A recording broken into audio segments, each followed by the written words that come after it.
Pur epithena poluflos boio thalasis. Fire on the shore of the roaring sea. This is an adaptation of a line out of the Iliad, Homer's epic poem about the Trojan War and the foundation of Western literature. Right at the beginning, when Chryses, the priest of Apollo, flees the Greek encampment on the shores of Troy after Agamemnon brutally refuses the shining ransom that he had offered for his daughter, the High King's favorite concubine captured in war. She is never named in her own right, but referred to only as the daughter of Chryses. Rebuffed and terrified, the priest goes down on the shore of the roaring sea and prays to Apollo, the god of the sun, of music, of medicine, of reason, and of plague. The prayer of Chryses is a plea for a curse to be granted if the petitioner is found worthy in the eyes of the god, for revenge, for retribution.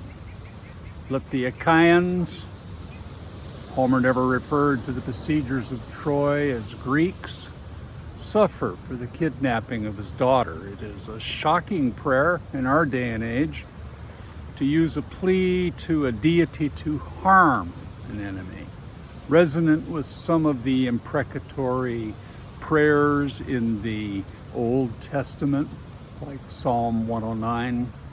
Apollo is happy to oblige his disrespected priest. A plague descends upon the Achaean army, and the funeral pyres burn on the beach until Achilles takes matters into his own hands, and his consequent rage unfolds upon the plains of Troy in all its fated ramifications. Pur epithena poluflos boio thalasis. Fire on the shore of the roaring sea. I adapted this line of Homer to title this blog. In a phrase, it hints at the primal elements of Empedocles: fire, earth, wind, and water. The entries that will follow have a twofold purpose: to explore Homeric studies and to promote my novel-length narrative poem, Odysseus-The Epic Myth of the Hero. It was written almost 20 years ago. For the most part, it has lain fallow. Agents and publishers rejected it mostly, called it a lovely idea but unpublishable. So I self-published.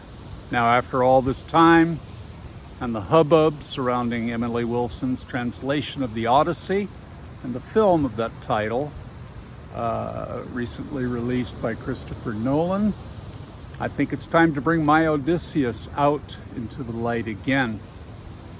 Parathena poloplos voio thalasis, on the shore of the roaring sea, igniting fires of original poetry and discussions of Homer, all things Homeric.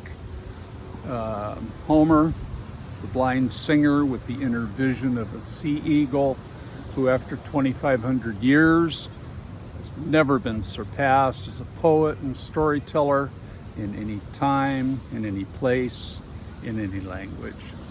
This is Marc Ladewig. Thanks for listening.